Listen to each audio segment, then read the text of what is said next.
আজকে আমরা শিখব যে ত্রিকোণমিতিক ফাংশনের nতম ডেরিভেটিভ আমরা কি করে বের করব। আচ্ছা, ক্লাস 11 আমরা যে চলেছিলাম ডেরিভেটিভগুলো ত্রিকোণমিতিক ফাংশনের ddx অফ cos mx, আমরা এখানে শিখেছিলাম কি না minus of m sin mx, ঠিক আছে। আবার লিখেছিলাম কি না ddx অফ sin mx, এই ডেরিভেটিভ কি ছিল না m cos mx। এবারে এই যে দুটো ফাংশন, একটা হচ্ছে sin mx sin ফাংশন আর একটা হচ্ছে cos mx cos ফাংশন। এই ত্রিকোণমিতিক দুটো ফাংশনকে আমরা কি করে তার nতম ডেরিভেটিভ বের করব সেটা দেখা যাবে, ঠিক আছে।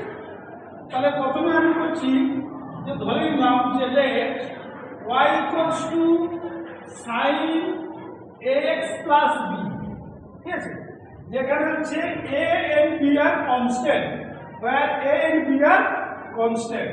তাহলে এখানে যদি ফার্স্ট টাইম ডেরিভেটিভ করি, ফার্স্ট অর্ডার ডেরিভেটিভ কি আসবে না y1 আসবে, sin এর ডেরিভেটিভ কি হবে না cos of ax plus b into a।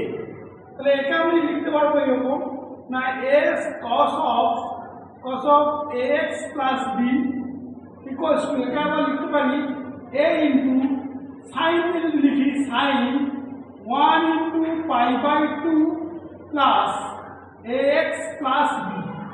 এই ফর্মে কেন লিখলাম না আমাদের যে ফাংশনটা দেওয়া আছে কি y equals to sin ax plus b, তাহলে y1 টাকে আমি সেই sin এর ফর্মে নিয়ে এলাম। কেন লিখলাম এখানে cos ছিল, এখানে লিখা হলো কি sin 1 into pi by 2। কেন এটা হচ্ছে কোন কোয়াড্রেন্টে আসছে না এটা সেকেন্ড কোয়াড্রেন্টে আসছে, এই অ্যাঙ্গেলটা সেকেন্ড কোয়াড্রেন্টে sin কি না সেকেন্ড কোয়াড্রেন্টে sin হচ্ছে কি পজিটিভ, আর পজিটিভ আছে সেই জন্য cosটাকে আমরা এরকম লিখতে পারি। এখানে 1 হচ্ছে অড নাম্বার, তাহলে সাইনটা cos আছে, তাহলে এটাকে আমরা এই ফর্মে লিখতে পারি। তাহলে y1 সমান আমরা পেলাম কত না a sin 1 into pi by 2 plus ax plus b।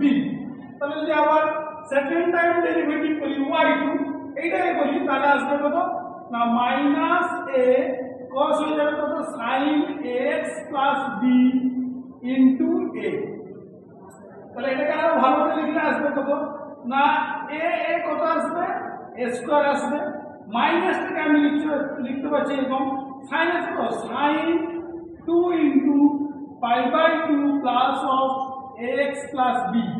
এখানে দেখা যাচ্ছে দেখো 2 into 19 কত মাল্টিপ্লাই আছে 2 আছে, তাহলে 1 2 প্লাস অ্যাঙ্গেলটা আছে মানে থার্ড কোয়াড্রেন্টে আছে, থার্ড কোয়াড্রেন্টে সাইনটা কি হয় থার্ড কোয়াড্রেন্টে নেগেটিভ আছে, তাহলে এটা আমরা সেরকম লিখেছি 2 into 90 by 2 90 degree plus x plus b।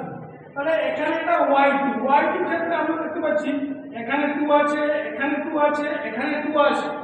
তাহলে যদি y3 করি তাহলে আমরা পাবো কত a to the power 3 sin 3 into pi by 2 plus ax plus b।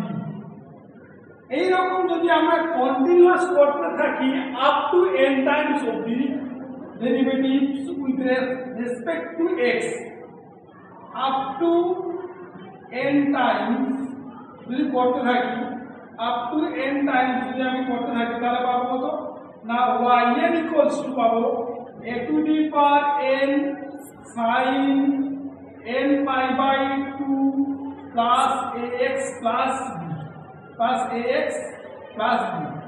এটা পেলাম। এইটা কখন পেলাম না যখন হচ্ছে ফাংশনটা থাকবে y equals to sin ax plus b। Similarly যদি আমি এই ফাংশনটা n দ্বারা ডেরিভেটিভ বের করি, similarly if y equals to cos ax plus b বের করি এর nতম derivative cos ax plus b, যেখানে a আর b হচ্ছে কনস্ট্যান্ট, তাহলে এর ডেরিভেটিভটা কিরকম আসবে না yn ইকুয়ালস টু আসবে a to the power n cos n pi by 2 plus of ax plus b, এর ডেরিভেটিভটা এরকম আসবে। একই রকম একই পদ্ধতিতে যদি আমরা করি তাহলে এইরকম আসবে, এর ভ্যালুটা আমরা এটা পাবো। তাহলে এটাকে আমরা নাম্বার 1 লিখলাম, এটা নাম্বার 2 লিখলাম। এবারে দেখা যাক এই যে এ দেওয়া আছে আর বি দেওয়া আছে, এই ভ্যালুগুলো যদি একটু চেঞ্জ হয় তখন কি আসবে। বলছে in particular cases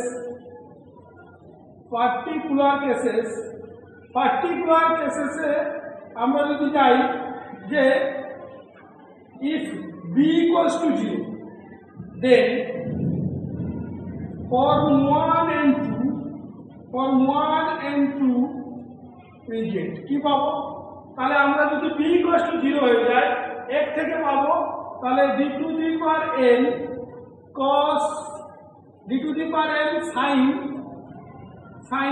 ax, মানে sin ax এর n নম্বর ডেরিভেটিভ আসবে কত না a to the power n sin n pi by 2 plus ax, এটা আসবে। আবার 2 নম্বর থেকে আমরা পাবো কত নাম্বার 2 থেকে না d to the power n cos ax থেকে পাবো a to the power n cos n pi by 2 plus ax। যখন b equals to 0